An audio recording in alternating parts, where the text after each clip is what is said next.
বাংলাদেশের সামরিক ইতিহাসে আবার একটি বড় পরিবর্তন আসতে চলেছে। বিপুল পরিমাণ সমরাস্ত্র কিনে শক্তিশালী হওয়ার উদ্যোগ নেওয়া হচ্ছে।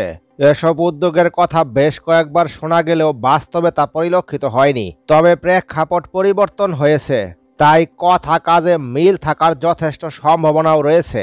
চলুন জেনে নেওয়া যাক বিস্তারিত।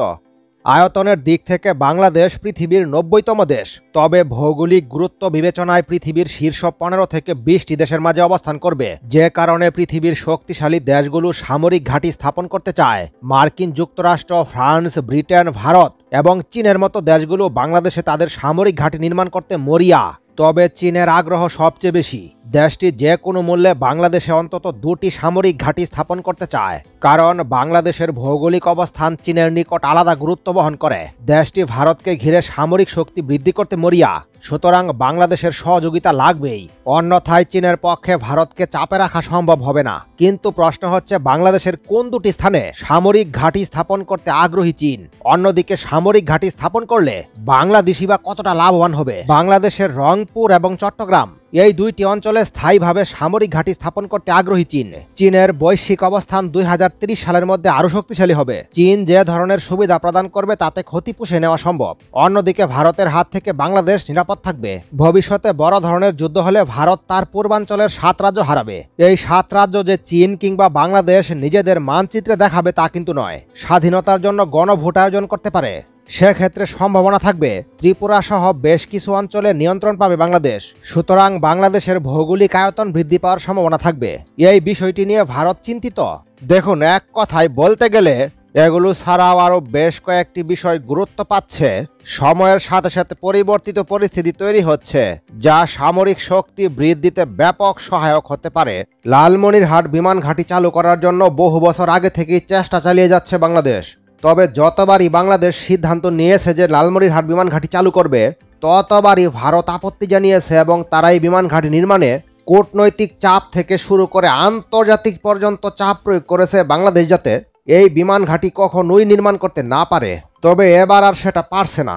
এবার বাংলাদেশ বিমান ঘাঁটি নির্মাণ করেই ছাড়বে, কারণ এবার অফিসিয়ালি ঘোষণা দিয়েছে বাংলাদেশ। দেখুন, এই সিদ্ধান্তটি নেওয়া হয়েছে মূলত দেশের স্বার্থে এবং ভবিষ্যৎ চাহিদা মাথায় রেখে। এতদিন কিন্তু এরকমভাবে অফিসিয়ালি ঘোষণা আসেনি বিমানবন্দরটি নির্মাণ করার ব্যাপারে, কিন্তু এবার আসলো। সুতরাং বোঝা যাচ্ছে এবার কিন্তু বিমানবন্দরটি নির্মাণ হবে। বিমানবন্দরটির পরিধি বাড়ানো হবে, কার্যক্রম সম্প্রসারণ করা হবে এবং সেখানে নতুন অবকাঠামো নির্মাণ করা হবে। লালমনিরহাটে একটি এরোস্পেস বিশ্ববিদ্যালয় স্থাপন করা হচ্ছে। এভিয়েশন খাতের সম্প্রসারণের অংশ হিসেবে এই বিমানবন্দরটিকেও কিন্তু কাজে লাগানো হবে। দেখুন, এই বিমানবন্দরটি কিন্তু একটি জাতীয় সম্পদ। দেশের প্রয়োজনে এর যথাযথ ব্যবহার কিন্তু নিশ্চিত করা হচ্ছে। দেখুন, এর আগেও লালমনিরহাটে বিমান ঘাঁটি নির্মাণ করার জন্য বাংলাদেশ কিন্তু চেষ্টা চালিয়ে যাচ্ছিল, কিন্তু ভারতের বিভিন্ন আপত্তির কারণে সেটি আর বাস্তবে সম্ভব হয়নি। তবে এবার কিন্তু আর ভারতকে পাত্তা দিচ্ছে না বাংলাদেশ। দেখুন, লালমনিরহাটের এই বিমান ঘাঁটিটি একটি মাল্টি ফাংশনাল বিমান ঘাঁটি হতে যাচ্ছে। এই পরিকল্পনা অনুযায়ী কিন্তু তা বাস্তবায়নের সিদ্ধান্ত নেওয়া হয়েছে। আর এই খবরের কারণেই কিন্তু ভারত একেবারে দিশেহারা হয়ে পড়েছে। এই বিমানবন্দরটি ঘিরে দক্ষিণ এশিয়ার ভূরাজনীতিতে একটি নতুন উত্তেজনাও কিন্তু তৈরি হয়েছে। দেখুন, কৌশলগত দিক থেকে এই বিমানবন্দরটি এতটাই গুরুত্বপূর্ণ, বিশেষ করে ভারতের যে চিকেন নেক বা শিলিগুড়ি করিডোর, এটির কিন্তু অত্যন্ত নিকটবর্তী, যার কারণে কিন্তু ভারতের বিভিন্ন গণমাধ্যম বাংলাদেশকে কিন্তু হুমকি দিতে শুরু করেছে। তারা মনে করছে চীনের সহায়তায়, চীনের প্রকল্পে এই বিমানবন্দরটি বাস্তবায়ন করা হবে এবং এখানে চীনা সামরিক বাহিনীর তাদের উপস্থিতি আসবে। আর এটাকেই কিন্তু ভয় পাচ্ছে সকল ভারতীয় গণমাধ্যম এবং ভারত। তবে তারা যত কিছুই করুক, বাংলাদেশ এবার আর কিন্তু পাত্তা দিচ্ছে না। তবে তারাও একটি বিপরীত পদক্ষেপ নিয়েছে। বাংলাদেশ যদি এই লালমনিরহাট বিমানবন্দর চালু করে, তাহলে তারাও একটি বিমানবন্দর চালু করবে। তারা ত্রিপুরা রাজ্যের কৈলা শহরে পুরনো একটি বিমানবন্দর রয়েছে, যেটার সংস্কার কাজ তারা শুরু করেছে। বাংলাদেশের বিমান ঘাঁটি তৈরি নিয়ে আমেরিকার কোনো আপত্তি নেই। অপরদিকে চীনও চাচ্ছে বাংলাদেশ শক্তিশালী সামরিক ঘাঁটি তৈরি করুক, ভারতকে বহুমুখী দিক থেকে চাপে রাখুক। যেহেতু আমেরিকা এবং চীন উভয়ই চাচ্ছে বাংলাদেশ শক্তিশালী হোক, সুতরাং এবার আর বাংলাদেশের সামনে কোনো বাধা থাকলো না। কৌশলগত দিক থেকে আমেরিকা এমনিতেও চায় বাংলাদেশ ভারতকে চাপে রাখুক। সুতরাং এবার হয়তো এদিক থেকে বাংলাদেশ বড় একটি অ্যাডভান্টেজ পেতে যাচ্ছে। বর্তমানে আমেরিকা কিন্তু ভারতের বিপক্ষে শক্ত অবস্থান নিয়েছে এবং বাংলাদেশের অবস্থানও একই, যার ফলে দুই দেশের মধ্যে চাওয়া পাওয়ার অনেক মিল রয়েছে। ফলে এই সুযোগটাকে কাজে লাগানোর সময় এসেছে। দেখুন, সুযোগ কিন্তু বারবার আসে না। যারা সুযোগটাকে বেশিবার কাজে লাগাতে পারবে তারাই কৌশলগত দিক থেকে এগিয়ে থাকবে। দেখুন, ভারতের ভয় বাংলাদেশকে নিয়ে নয়, চীনকে নিয়ে। অপরদিকে আমেরিকাও যেহেতু ভারতের শত্রুতে পরিণত হয়েছে এবং আমেরিকা বাংলাদেশের সম্পর্ক আগের মতোই বলবৎ রয়েছে, তাই ভারত এই ভয়ে ব্যাপক দ্বিধাদ্বন্দ্বে পড়েছে। অনেক সময় গায়ের জোরে না পারলেও বুদ্ধির জোরে হারিয়ে দেওয়া সম্ভব। আর ঠিক এমন খেলাটাই দেখালো বাংলাদেশ। ভারত গোপনে খেল দেখাতে চেয়েছিল, কিন্তু বাংলাদেশ কিন্তু গোপনে নয়, প্রকাশ্যে সেই উল্টো খেলটি দেখালো। কে বন্ধু কে শত্রু যতই দিন যাচ্ছে তা পরিষ্কার হয়ে উঠছে। অনেক দেখা হয়েছে, আর দেখানো এবার পাল্টা পদক্ষেপের সময়। যখন শক্তি দিয়ে কাজ হবে না তখন কাজ করতে হয় বুদ্ধির জোরে। আর এদিক থেকে বাংলাদেশের ধারের কাছেও নেই ভারত। আর সবকিছু জেনে বুঝেই বাংলাদেশকে কিভাবে বিপদে ফেলা যায় তার জন্য ভারতের পরিকল্পনাও স্পষ্ট। তবে যত কিছুই করুক না কেন, সরাসরি হস্তক্ষেপ করার দিন শেষ।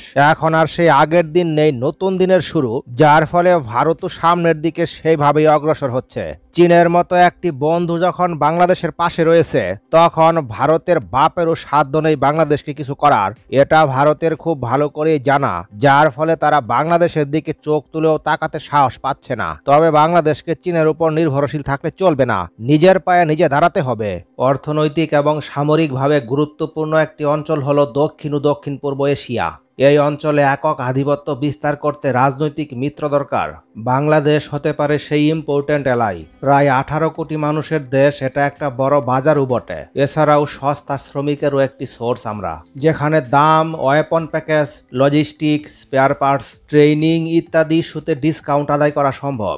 আমরা যেমন আমেরিকা, ইতালি, ফ্রান্স কিংবা চীনের মতো দেশের উপর অনেকটাই নির্ভরশীল, ঠিক তেমনি ভাবে তারাও আমাদের উপর একটু হলেও নির্ভরশীল। তবে সকল উন্নত দেশ সমরাস্ত্র তৈরি করতে খুবই পারদর্শী, যে দিক দিয়ে বাংলাদেশ অনেকটা পিছিয়ে রয়েছে।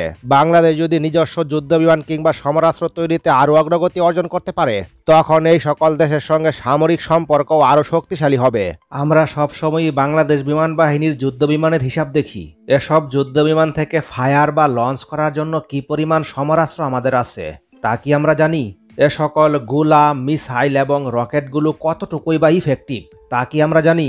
এ ধরনের নতুন কি সমরাস্ত্র অর্ডার করা হয়েছে তা কি আমরা জানি? বাংলাদেশ এয়ারফোর্সে মাল্টিরুল, ইন্টারসেপ্টর এবং গ্রাউন্ড অ্যাটাক, এই 3 ধরনের মাল্টিরুল কমব্যাট এয়ারক্রাফট রয়েছে। বাংলাদেশ বিমান বাহিনীর 8টি MiG-29, এগুলোকে বেলারুশ থেকে ট্রু মাল্টিরুল হিসেবে আপগ্রেড করা হয়েছে। মানে এই 8টি যুদ্ধবিমান এখন থেকে আকাশ যুদ্ধে সব ধরনের আর্মামেন্টস এবং সমরাস্ত্র বহন করতে সক্ষম। এ ব্যাপারে আপনাদের মতামত কমেন্টের মাধ্যমে জানিয়ে রাখুন। পরবর্তী নতুন ভিডিও সবার আগে পেতে চাইলে একটি লাইক দিয়ে চ্যানেলটি সাবস্ক্রাইব করে রাখুন।